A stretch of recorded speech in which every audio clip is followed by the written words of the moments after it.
Dude, I have had this song in my head all morning, and it's your fault. It's the nobody likes me, everybody hates me, think I'll go eat worms. Fat ones, skinny ones, long ones, short ones that squiggle and squirm. Because you had worms for breakfast and you sent me a picture of them and they looked absolutely gross. Hey, it's my breakfast. Don't call my You food ate gross. worms. Well, Isha saw it in the Asian store the other day and she said, will you have some silkworm pupa? I said, cool. I never say no to anything. You should try everything out. And Really? there were fat worms, there were small worms, there weren't any long worms, just to go back to your song. And they tasted fine to me. They are still in my system, so I'm still living. So, I think I might have discovered my, new go-to breakfast. You can never say no to anything. Can I have $1 million, please? Let's get on with the show. Roll the bumper. Let's not.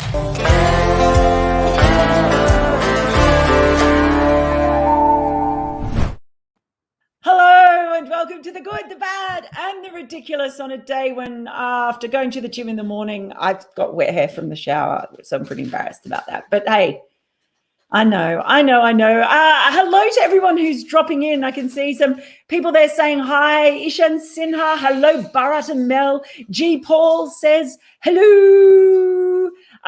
We also have Balaji. Oh, this is going to test me out. Let's see. Balaji Rajagopalan.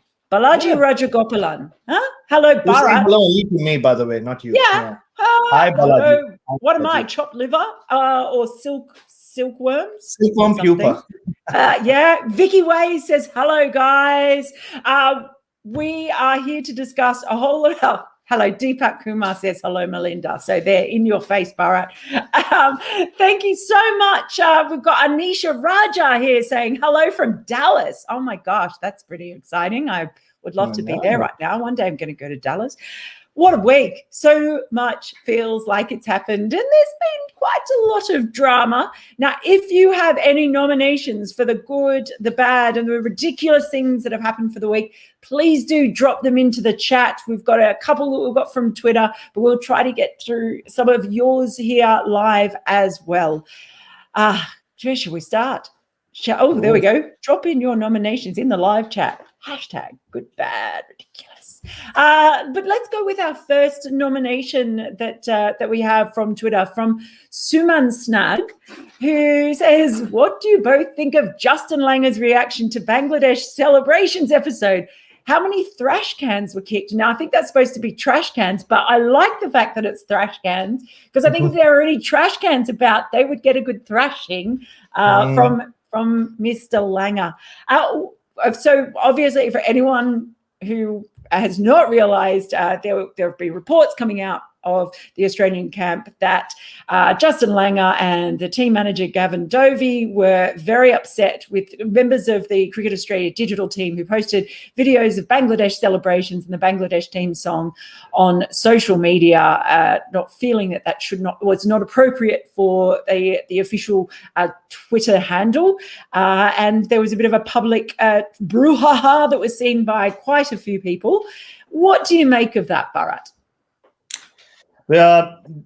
What I make of that is Justin Langer is just annoyed and frustrated with everything that's happening with Australian cricket right now in terms of not just on-field performances, but just, all this ambiguity about who's going where, what series is going to happen.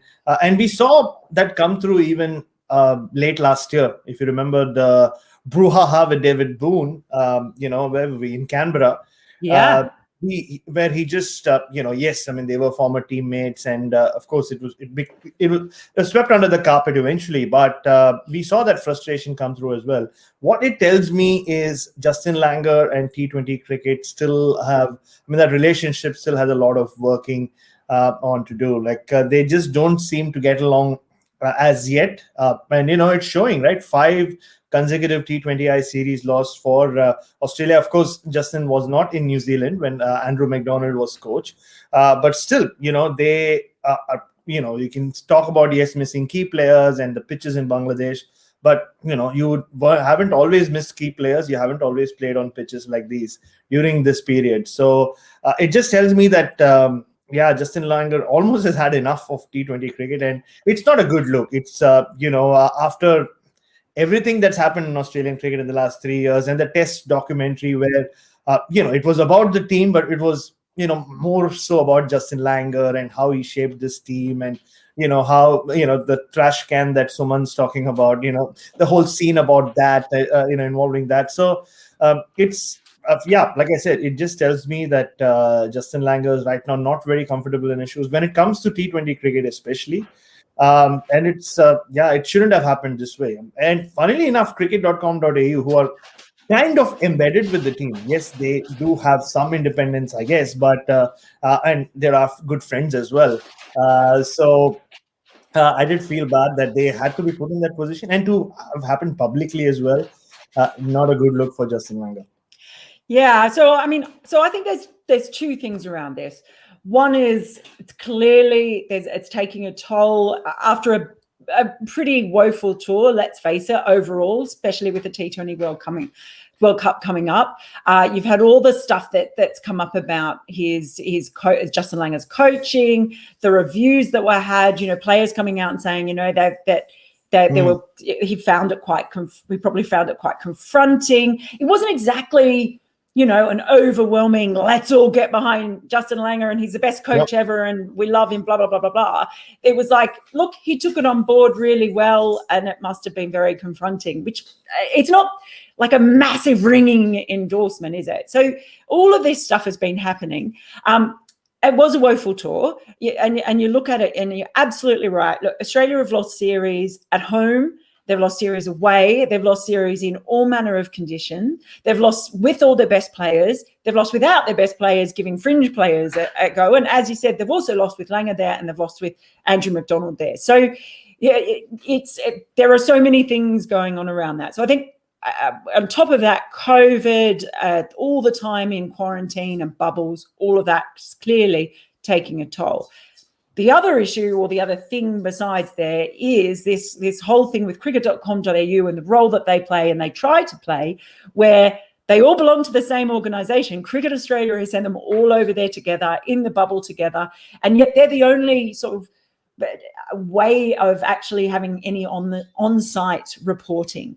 I think it shows that we really do need truly independent reporters if you want to actually get a lot of stuff out. They're in a difficult position because they're still trying to do what other cricket boards aren't quite trying to do in being an overall, news website, cricket website, but yet they're still very, very closely attached to the Australian team. So where does it become reporting? Where does it become PR and management of the message? The only other thing I would like to say is that if Justin Langer really doesn't want to see the Bangladesh celebrations put out there on Twitter, probably the best way to do that, and here it is, here's the offending I think this is the offending tweet, all these celebrations. If you really object to seeing stuff like that, probably the best thing is to not lose a series 4-1. That would nip it in the bud straight away. And perhaps there should be, it just shows, that they shouldn't be worrying so much about that. Why is Justin Langer worrying about a video like this being put up on Twitter? I think he's got bigger things to worry about, and the fact that this has become an issue definitely shows the cracks and the stress. I think that he and Gavin Dovey, the manager, remember, he was also heavily involved with this. I think that shows the cracks that they're under. So yeah, that was, look, see, they were applauding. That was nice. Yeah. So there you go. That's that one. I did want to bring in, we've had loads of comments. Thank you all for coming. Hey, can I pick a comment and agree with? I know which one you're picking. Yeah. Okay, go on. Yours, I could not agree with you more. I am quite the rambler and I am working on it. So thank you for spotting it and letting me know. So yeah, I was going to pick out the comment from Diraj Rugtar, who says, for this show, Bharat's hair equals Bangladesh cricket, Mel's hair equals CA. Well, Mel, are you going to get upset with Dheeraj? Do a Justin Yes. Langer? Oh, yeah, well, there we go. Thanks, Dheeraj. I'll remember that. Gosh. Look, there are so many ones about Australia. Anish Raja says bad that Australia batting lineup, though it's a second string lineup, you don't expect it from mighty Australia. So that's one that's come in. Akshay Bajatia says hashtag sack Justin Langer. And Adib Khan nominates as bad Australia 62 all out. I mean, I think it can really be summed up that by the time you get to the end of the series, which has been plagued by absent players, an injured captain, nothing has really worked out for them. The only batter whose reputation has probably come out of this has been Mitch Marsh. But when you saw in that last game Dan Christian walking out to open with Matthew Wade, because the only tactic that Australia had left that they felt could work was to send Dan Christian out to hopefully bludgeon some runs in the power play. That shows you how bereft of ideas they'd become by that point. Yeah, and the fact that Matthew Wade clearly said before the series began that he wanted to bat in the middle order, because when the big names or the key players come back, he's not going to be in the top order. You're going to see Warner and Finch, and now with Mitchell Marsh batting at number 3, he might keep that spot if Steve Smith isn't back. And then, once they started losing, Wade was back opening. What it tells me, though, is, Mel, yes, forget about the fact that they lost 8 out of 10 matches. But the fact that they just seem so, like you said, so clueless about what brand of T20 cricket they want to play. And this was a great opportunity for Australia to answer some questions, maybe, find some new players, or maybe find Dan Christian, or, kind of give Dan Christian that second go at international cricket. But they're coming back home. I think they're quarantining in Adelaide, by the way. With more, questions than answers. And I know I've said this so many times. It's a romantic idea, this thought of Dan Christian as the savior of Australian T20 cricket. But, if you've lost 3-0, why are you playing Dan Christian and Moses Enriquez? Why not throw a Josh Philippe in and give him 2 more chances to fail or succeed? What's the point of playing a Dan Christian or a Moses Enriquez once you've lost the series? I don't know. Lots of questions for Australia to answer. I think even more so Moses Enriquez than Dan. I mean, Dan Christian in the end was the only one who played a match-winning innings in the whole tour. Yeah, but once the series is over, okay, so you know what I mean? Moses Enriquez is the really puzzling one for me, and I don't know if we'll see him play in limited over cricket for Australia again after this tour. We'll have to see, but it's been pretty tricky. So I'll just bring up another. So we've got a lot of those. Did we mention the pitches? Dheeraj Ragtar says, is it right to blame pitches when both teams played on the same pitch? And UAE after IPL might give away slow pitches more so by the end of the World Cup. So what I would say, I hate criticising pitches generally because, we all know people do that.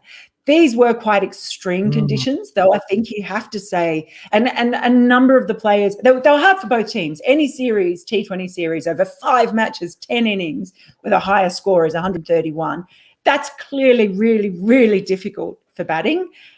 So you kind of have to acknowledge that. I don't think they will be quite the same way. It wasn't just that they were slow, it was they were incredibly low. I think the actual pitch and bounce of the ball became really, really difficult to judge, as well as the way it was sort of spitting, with those cutters, not just spin as well. So that was clearly difficult, and I don't think they will be like that in the UAE. Oman, I got to admit, I don't really know what the ball does at the Oman, what is it, the Oman Academy, the National Academy in Oman. So that's an unknown. Yeah, you're right. They will be low. They will be slow. Australia has a real problem facing spin, and they admit that now. They know they have a real problem facing spin, and I don't know how they necessarily correct that between now and then. It looks like the players will be off to the IPL. There was talk of maybe another series involving Afghanistan and West Indies. I think that looks like that's not going to happen. So basically they won't be together again as a team, and they'll be desperately hoping that those players who go and play in the IPL will, find a lot of form, I guess. Yeah, and just you've said everything that needs to be said about the pitches. They were pretty disappointing pitches, for an international series. And but just coming to your point about Australia now having nothing between now and the T20 World Cup, in WDP4, WDM3A makes a very good point. Because not just that tri-nation series involving Afghanistan and West Indies, but also England have postponed their Bangladesh tour so that their players can go to the IPL. So it's tough to argue against WDP4, WDM3A's point about. I want to say that thrice very fast and see if I can. But no, it's a very good point. It's I don't know whether it's a decline of cricket, WDP4, WDM3A, but I'm sure it is. It is the next stage of cricket. Clearly, it seems so. Yeah, and also I think what this series show, I think the way Australia picks teams, and there's this thing about this player scored runs in the BBL, they must be good. A lot of T20 teams don't really work that way, I think, now in the modern game. It's so much more role specific, and it's about what type of player, left hand, right hand, this type of bowler, that type of bowler, this type of batter. It's all about those different roles, top of the order, middle overs, at the death. It's so role specific that it's not just about going, that bloke scored, he went all right in the BBL. And I wonder if it would be of benefit if they were to look ahead and go, right, we're going to be playing a T20 World Cup in India.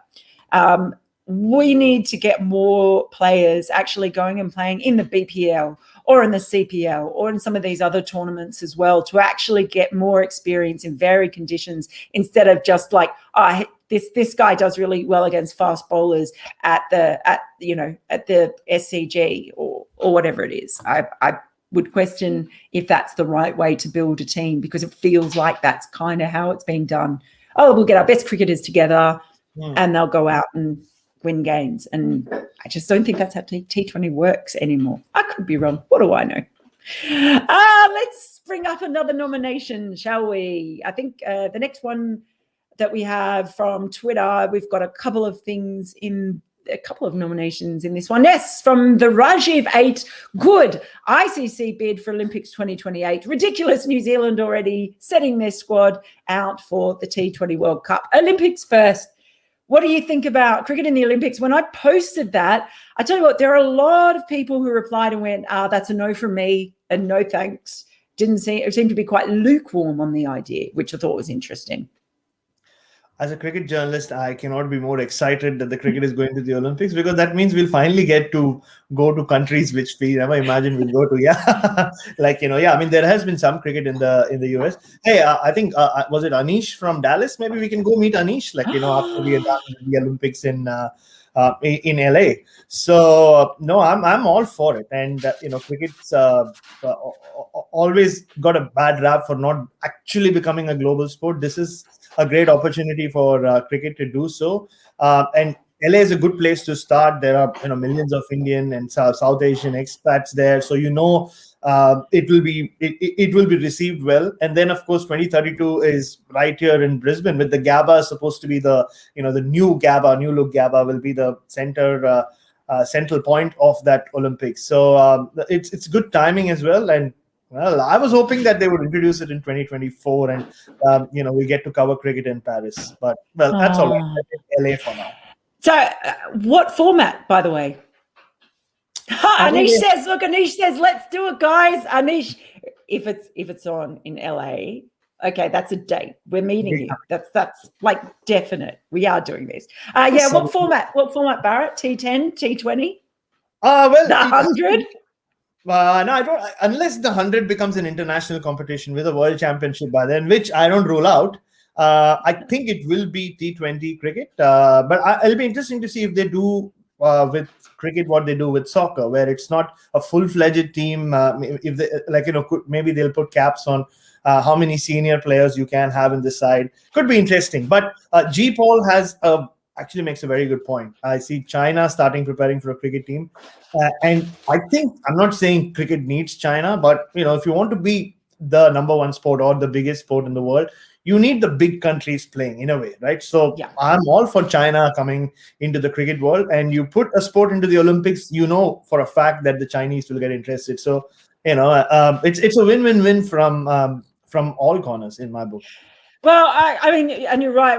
That argument's been made sort of many times before, that if China becomes interested in cricket, and the way to get China interested in cricket is to get it in the Olympics, and that could do all sorts of things for cricket all over. Looking into it, one of the most difficult things, it might not be about the format, whether T10 or T20, but about the number of players, because what the IOC has done is they've actually reduced the number of competitors that go to the Olympics, sort of a more streamlined one.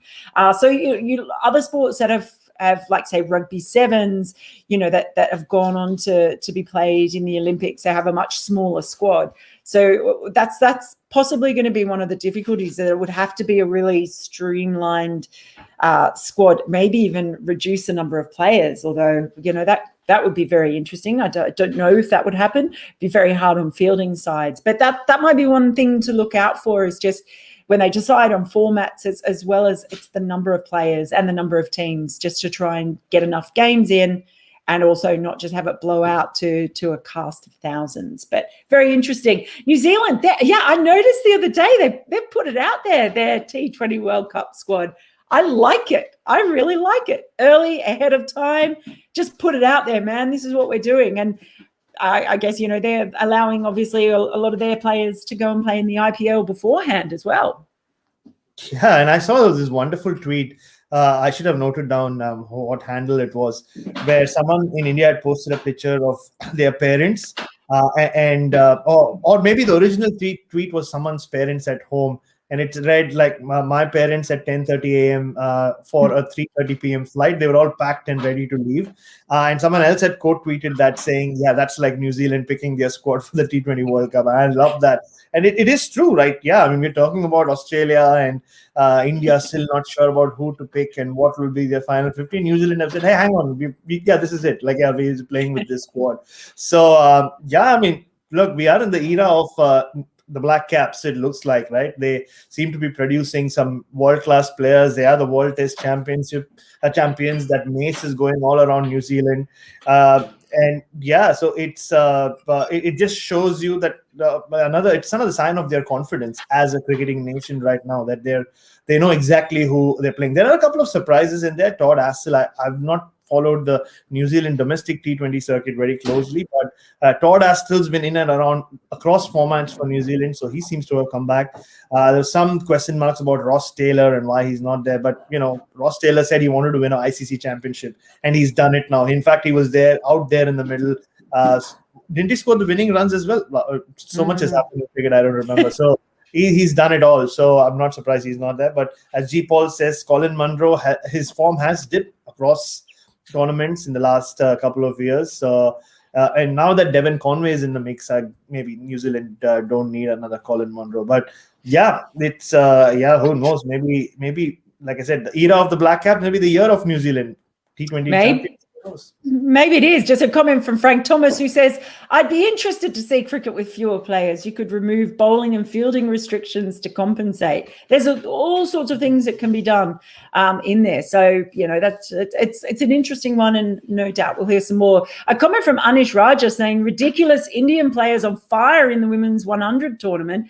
Jemima Rodriguez, possible player of the tournament. She has been absolutely outstanding. Also, really great on commentary as well. She's been given a go, and she's a great personality. And I think it's been fantastic to see Indian players in there, a really good warm-up for those players. Not that it's a warm-up competition, of course, but because they're all going to be heading to Australia very soon. What I would say about that, yeah, so great warm-up for them. The Australian women have all been locked down and in various places. So with India having come off that series against England, and then a lot of their players having this experience in the 100, I think that's a fabulous sort of preparation for them in coming over here. The only problem is we don't know where that series is going to happen. And I've been trying to find out, because it's supposed to start in Sydney. I can tell you it ain't going to start in Sydney. Okay. I don't think there's going to be any cricket played in Sydney until next year, to be frank. Things are not good there with lockdowns. So it's just an interesting, with all those women, some of them coming from England, some coming from India, but we don't know yet where they're going to play the games. Another just interesting thing to ponder on that. So say if they decide to start in Victoria, getting to Perth for the test could be a real issue, because Perth, Western Australia is like, keep everyone out, make everyone quarantine. Moving from state to state, we could end up possibly seeing a series held in just one state, one city. I think that's a real possibility. Yeah, and look at what South Australia has done with the Olympians who are returning home. So they now have 28 days of quarantine to, unfortunately, to look forward to, which is not good at all. But just coming to Jemima Rodriguez, I mean, she really has taken that 100 competition by storm, not just with the bat. Like you said, she was on commentary. She's been jamming with Mark Butcher and Yes.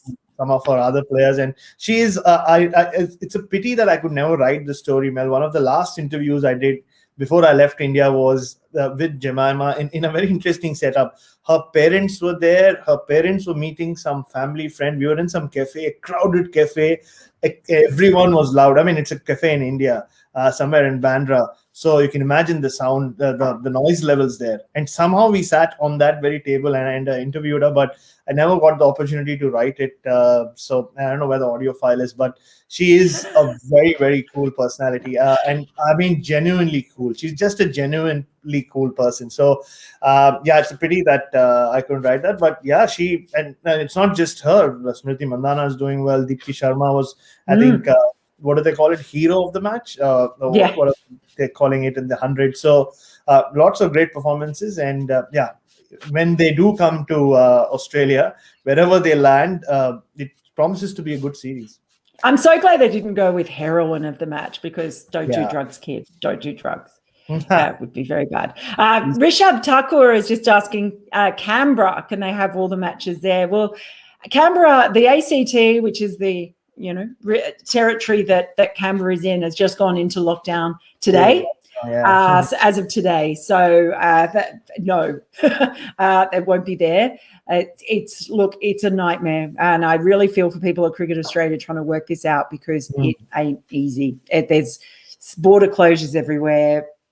How are they even going to get all the Australian players? They're going to have to get exemptions for all the Australian players who are all over the country and try to get them somewhere. So it's a mess. It's very difficult. And I'll just bring one more nomination in from Twitter as well. There we go, from our good friend Danny Franklin, who I think he only likes 3 Australians, and I think I'm one of them. I think. I'm not sure if I'm still on his list or not. Who nominates England's medical team? Certainly 2 out of the 3 when it comes to good, bad, ridiculous. What a shocker. So many frontline bowlers out, a batting lineup in a team where we sort of said before the series that, they both had good bowling lineups. Maybe the batting was where there were some flaws. Now that's just really, really difficult for England. I'm gutted about Jofra Archer, by the way. Yeah, I mean, when they got Jofra Archer on board, even though he played the Ashes in England. If you remember, it was all about they wanted Jofra Archer in the side when the Ashes happened in Australia. Now that's not going to happen, as we know. But they still have 4 Test matches against a very strong Indian side to go before the Ashes. And look, no Stuart Broad. No, looks like Jimmy Anderson might be rested as well, because I heard these 50-50. Which would make it the first time since 2012 when there's no Anderson or Broad in a home Test match for England. Maybe it's a good thing for England.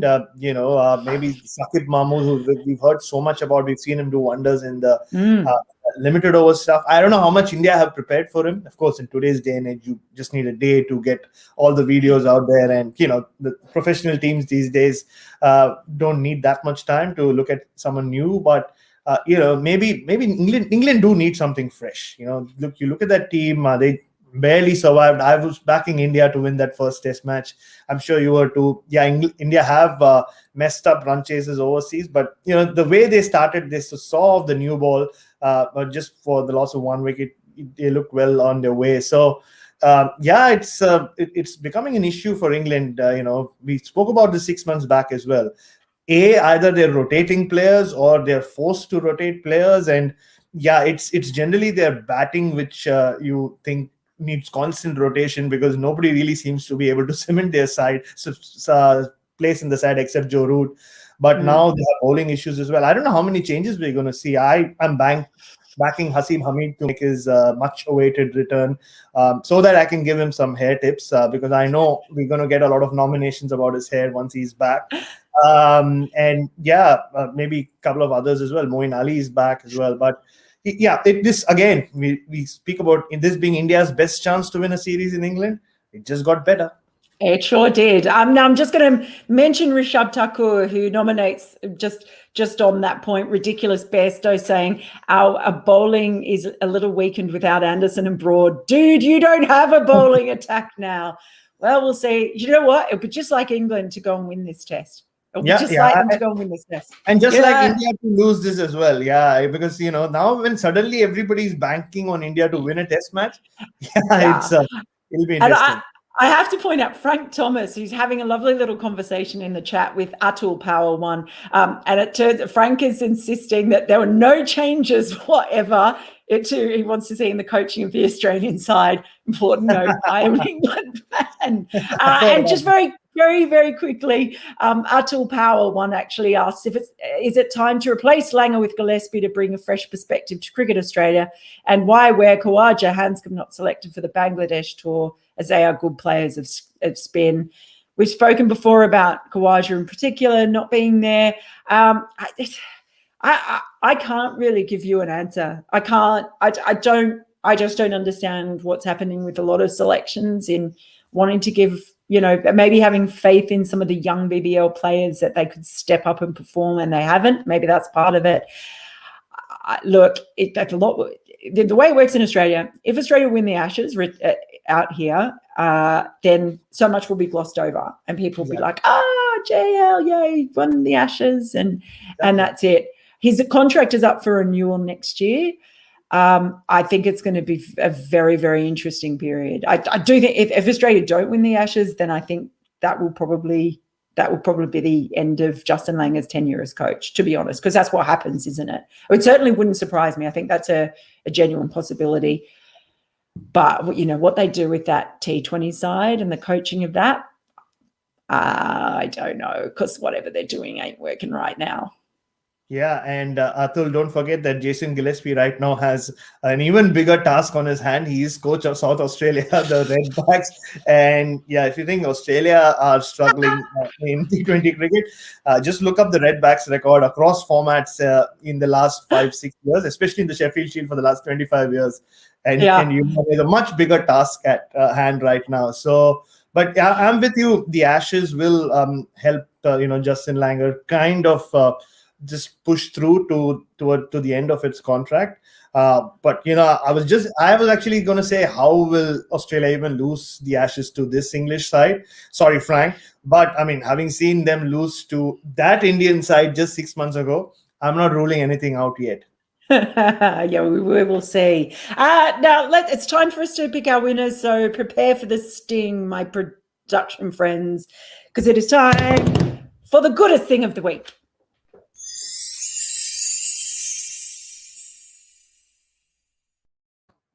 I find that so offensive. What's the goodest thing, Bharat? Since I'm the angelic one, I think cricket going to the Olympics, or the potential of cricket going to the Olympics, for me is the goodest thing. I'm still very much experiencing the Olympic hangover. The only thing would be that there'll be just more cricket to watch. If it's in the Olympics as well. But it's still like 7 years to go. Somebody will invent a new format, I'm sure. But just you go around the world telling people I cover cricket, but once it's in the Olympics, it just gives me and you more credence, I guess, as sports journalists. So for that very reason, I think it's the goodest thing of the week. Excellent. And time now for the baddest thing of the week. Hi!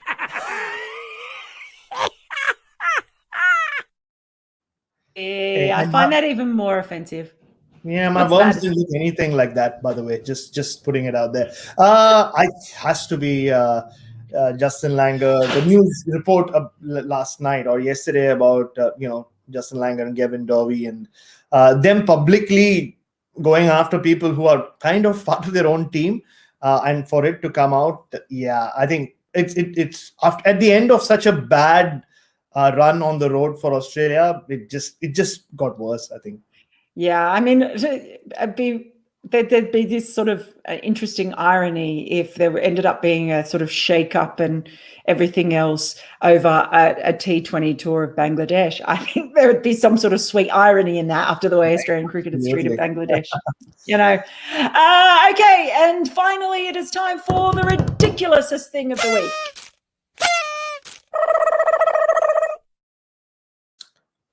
Oh. See, I can do that. What was the ridiculousest thing of the week? Finding out that you're Bengali, because you pulled off the Bengali move there. Sorry. That's what I'm made to do whenever I go for weddings in Isha's family, by the way. I'm the Lulu guy. Anyway, let's not make the show even more ridiculous. We've already spoken about worms. I think the most ridiculous thing of the week for me is just how ridiculously good India's chances look in this test series. They did so well in that first test match. Even before that, people, after what they've done in the last 6 or 7 months, people built it up to be their best chance, actually their best chance. Now, I mean, for Ravi Shastri and for Virat Kohli not to finish the series with a win would be quite something. That would be really ridiculous. So all points to India. And so let's see if the test match is going to start in a few hours.